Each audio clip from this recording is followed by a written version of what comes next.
Hey everyone, and welcome to the morning after reaction, where I basically react the morning after a game so I don't really get that emotional when I film just after a game.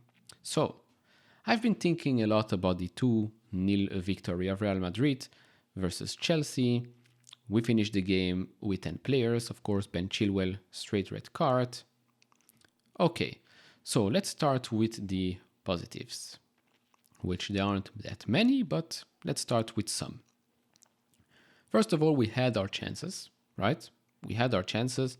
João Felix could have scored, Sterling could have scored, and I think we had one other big chance, can't remember who or when, but we could have scored a goal.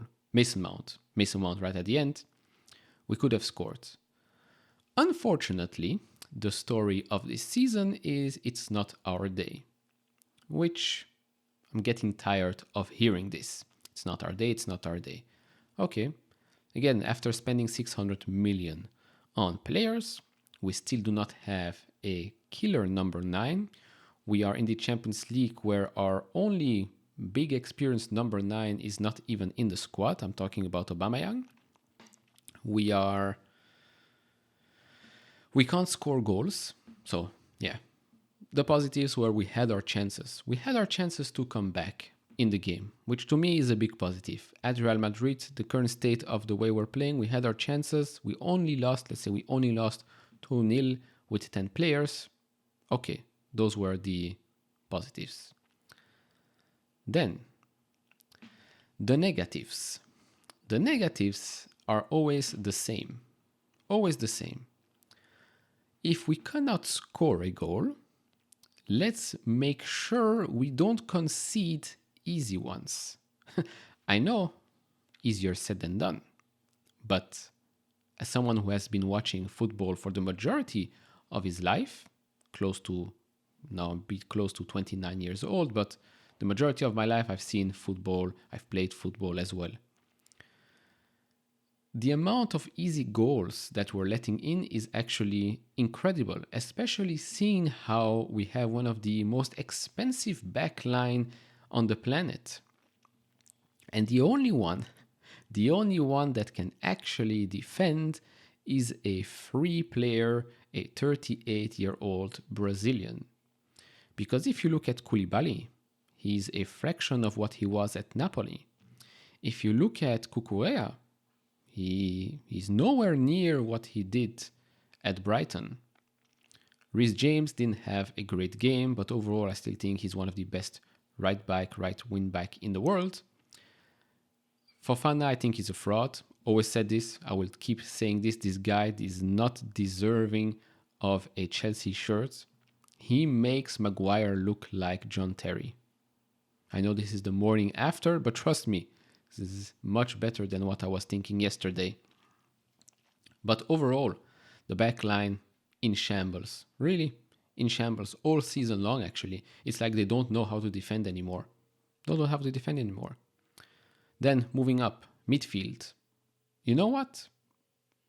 N'Golo Kante completely forgot how important he was or is for this team. In my opinion, after not playing football for so long, he's still one of the best players in our teams, even right now after only playing, 2.5 games or so. Thank God he's back. Otherwise, I'm sure we could have lost maybe 2-3 more extra goals. Then, Kovacic. Sure, great guy, great midfielder, but again, if we're having Kovacic and Kante, you don't have many goals in them. You just don't have many goals. In the attack, Sterling, João Felix. I don't know what happened to Sterling, but he's not the same Sterling as he was at City. João Felix, great player, and I hope we sign him in the summer. Unfortunately, he also suddenly forgot how to score goals. Where is the $100 million guy? Mudryk, right? The Ukraine sponsor? Nowhere to be seen. Pulisic, nowhere to be seen. Mount, okay, coming back. I don't know what's happening with his contract. Nowhere to be seen. Gallagher, I like him personally. I think he should stay. Always a good option to have. Enzo Fernandez. I was not for this transfer because I thought this was way too expensive. I still think this is way too expensive to pay for such a player, but he does the job pretty well. For someone that has literally played almost each and every game since he came in, pretty good in my opinion. And then again, if you don't have a number 9, a real good goal getter, a big number 9, how are you going to score goals? We're not Manchester City that used to play with a false 9 and it works. We're not Barcelona, which also used to play with a false number 9 and it worked because it had those great players behind them. We don't have it. We don't have it. So, do I believe we have a chance next week? Yes, actually, I do believe we have a chance next week. It's only 2-0. We play at home. But, and there's also no away goal system or rule in place, so we can do it. The only problem is we have to find our way to the goal, and that has been the problem all season long. And even if we do score that early goal, we really have to work on not conceding stupid goals. That's really the game plan. The game plan next week is score early, defend, and try and score a next one. And that's it. Don't make silly mistakes. Don't try and dribble in your own 16. No. Defend like a pro. And sometimes it might look like an amateur because you're just kicking the ball far and away. But I much rather see defender do this than suddenly think they're, I don't know, Ronaldinho or such and try and dribble in their 16 and then they lose the ball and then it's an easy goal for the opposition. Score early, defend, and we might have a chance next week at home. Now, of course, there's still a lot of work ahead for Chelsea. We need a number 9, a solid one in the summer, who we don't need to overspend on many other players. We actually have to sell more players than actually the ones that we'll have to bring in. And we have to find a very, very good manager that is not a puppet to Burley. A manager like Mourinho, like Nagelsmann, maybe even Luis Enrique. Who knows? We've talked about that video in the top right corner. Again, this is my opinion, of course. Morning after reaction. I'll do this for the Premier League as well. I know this is the morning after or the day after. Not many people will watch this.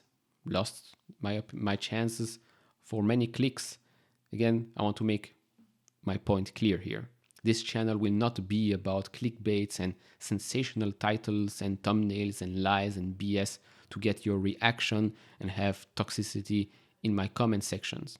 No, I much rather have fewer subscribers but quality people watching my videos than having a lot of subscribers and always having to mute and remove comments because people are, well, basically abusive, toxic, racist, anti-Semite, you name it. This is a channel that's going to be built for people that are actually in love with the sport rather than trying to use the sport to push an agenda, to be toxic, to be basically evil people.